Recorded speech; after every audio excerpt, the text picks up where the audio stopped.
দেখুন, আমাদের আজকের আমরা হজ কমিটির মেম্বারদেরকে নিয়ে আমরা একটা মিটিং করছিলাম।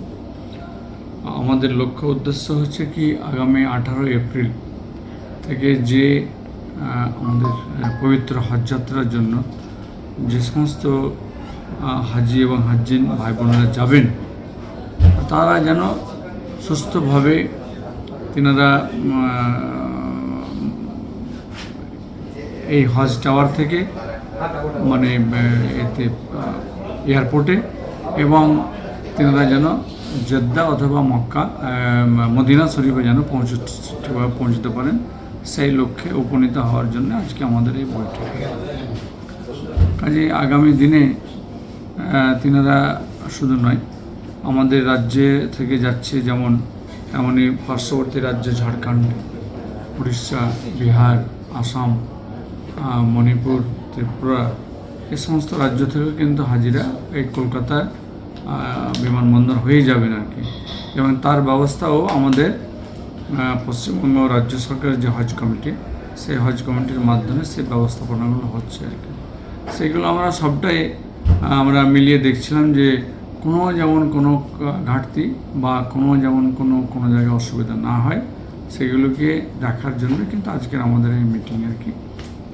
ইনশাআল্লাহ আগামীতে 18 তারিখ থেকে সমস্ত হাজি ভাইদেরকে সেই পরিষেবা দেওয়া যাবে, যেন তাদের অসুবিধা না হয় এবং পবিত্র হজ করে তিনারা সুস্থভাবে ফিরে আসুন, এই আমাদের দোয়া, এই আমাদের লক্ষ্য। আমাদের রাজ্য সরকারের মাননীয় মুখ্যমন্ত্রী এই বিষয়ে বিশেষ করে হাজি ভাই বোনদেরকে যে যাওয়ার ব্যাপারে যে ব্যবস্থাপনা, সেটা খুব আমরা গর্বিত এবং এই ব্যবস্থাপনা আমরা অন্য রাজ্যে এরকমভাবে কিন্তু পাই না আর কি, যেটা মমতা ব্যানার্জি সরকার সেটা করছে আর কি। এই যে আপনার 18 তারিখ থেকে হজ যাত্রা শুরু হবে, প্রচুর মানুষজন আসে, তো সে ব্যাপারে কি বার্তা দেবেন আত্মীয় স্বজন? দেখুন, আত্মীয় স্বজন আসার জন্য বলবো একটু যেন কম করে আসেন। বাইরে থেকে যেনারা আসবেন বা কলকাতা শহর থেকে যেনারা আসবেন যাবেন, যেন সংখ্যাটা যেন কম হয় আর কি।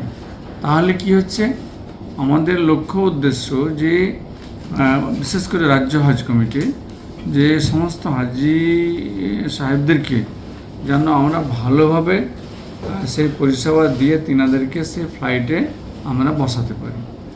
কাজে বেশি লোক হলে একটু কি হয়, কিছু সময় আমরা দেখতে পাই যে একটু হ্যাজার্ড হয়, সময়ের মধ্যে কাজটা হয়ে ওঠে না।